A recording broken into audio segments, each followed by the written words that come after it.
All right. All right, go. You ready? I'm ready. All right.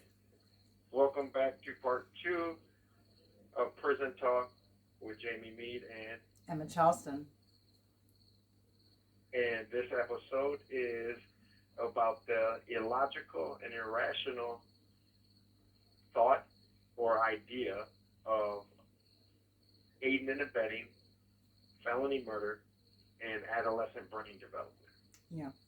And to further our discussion, since I was the one talking earlier, continuously talking, I just want to make 2 points. Yeah. One, because we ended the conversation, you said you had that question, and you might change it up after I read this to you. All right. In People vs. Taylor, the case I quoted, case number 325-834, that was decided March 9th, 2023. The court quoted Miller versus Alabama, the U.S. Supreme Court. They said the circumstances of the homicide offense, including the extent of the minor's participation in the conduct, would be used to determine whether life without parole would be a proper sentence or a number of years. And then you go into the irredeemable part of the juvenile. Yeah. All right.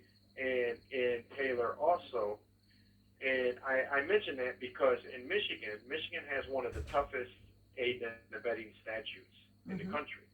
And I'm reading directly from Taylor, page 8 of their opinion. It states the purpose of the aid and abetting statute is to abolish the common law distinction between accessories before the fact and principles, so that one who counsels, aids, or abets in the commission of an offense may be tried and convicted as if they directly committed the offense. Aiding and abetting describes any type of assistance that is given to the perpetrator of the crime through words, deeds that are intended to encourage, support, or incite the commission of the offense by the perpetrator. Now, that is, and I can give you an example.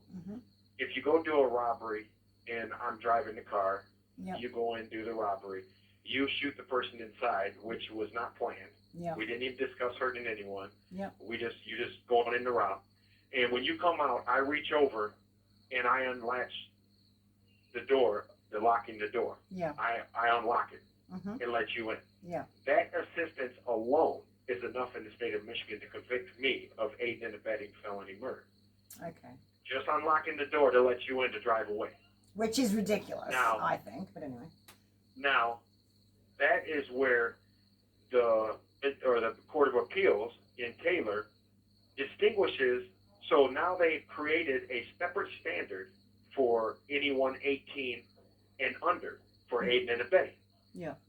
They're, instead of automatically sentencing someone to life without parole, the judge is permitted to look at how much assistance that individual gave, whether it rose to the level of deserving life without parole, and whether they are redeemable and could be rehabilitated throughout the years. So now let's go back to my situation.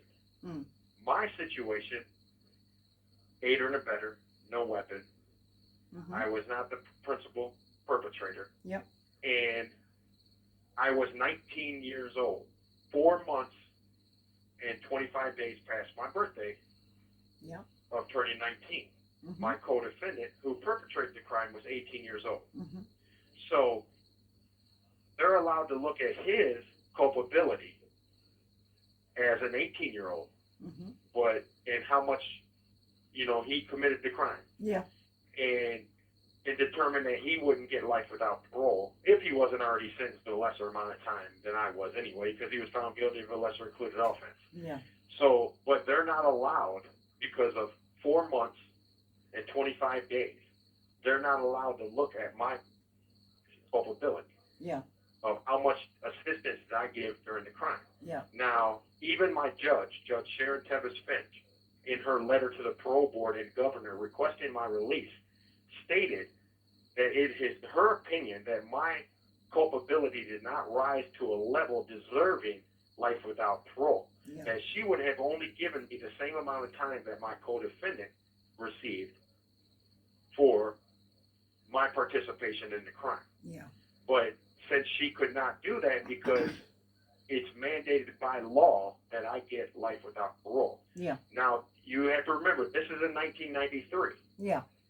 Now, 30 years later, the science states that my co-defendant is not as culpable because of his age. Yeah. The science also states that I'm not as culpable because of my age. Yeah. But because I'm 19 and he's 18, they can't resentence me based on the brain science unless they change the age up, raising it up higher. Yeah.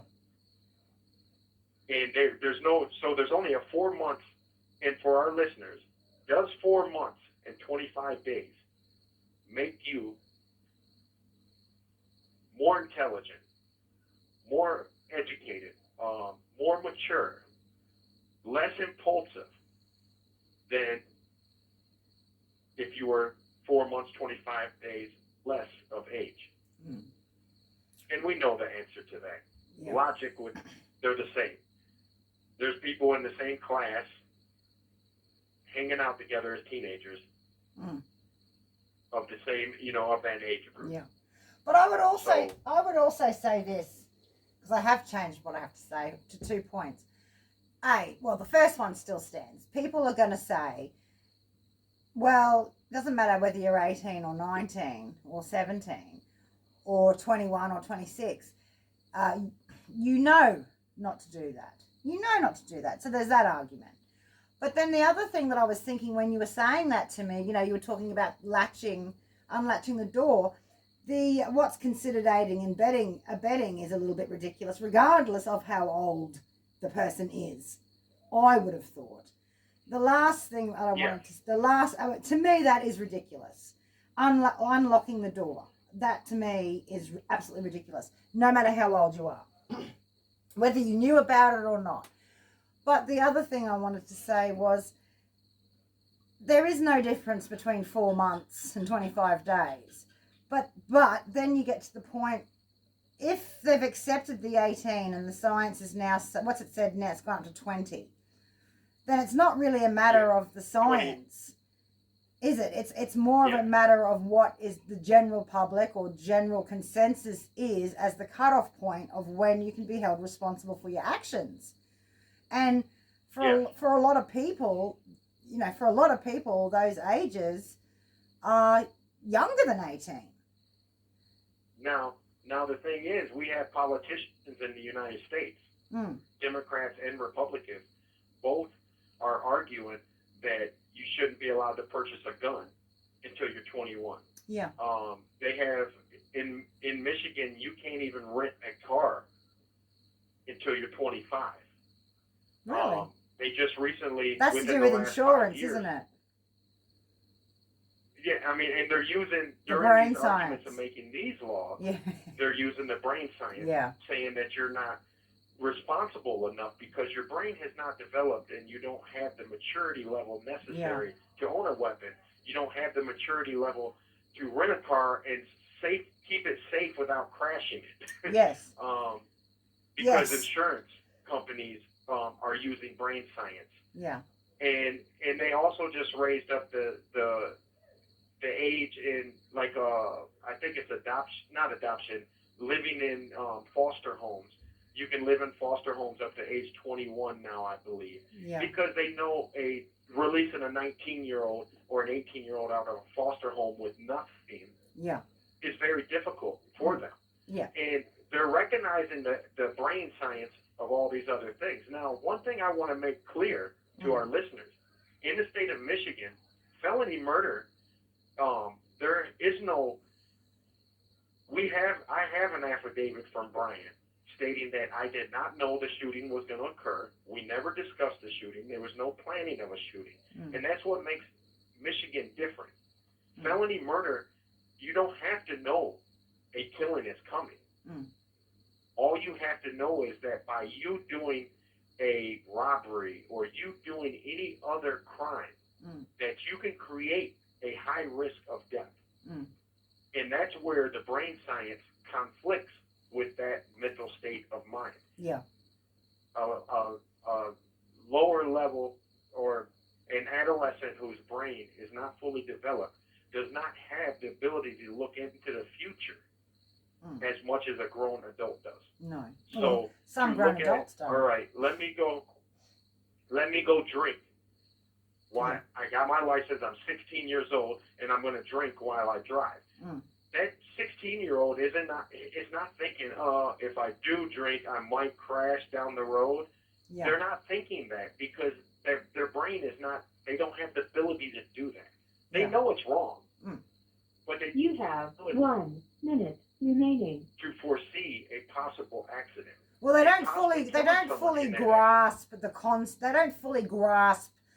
concept of like what could actually happen. They know in an airy-fairy sense, but they don't really know. So if in a felony murder, if my co-defendant does not know he's going to do the shooting until that instance, how am I responsible for him not knowing he's not going to do it? Yeah. It's like a triple standard on top. Well, it's the same. It's because out here I've noticed they use the term man. It's gonna hang up. It is. Well, let's finish this on a call back, and hopefully I can get back on the phone before discount time and finish on episode or part 3. All right? Okay. Bye. So save that thought. It's gone already. Save that thought. So no, it's not. All right. Alrighty. All right. Okay.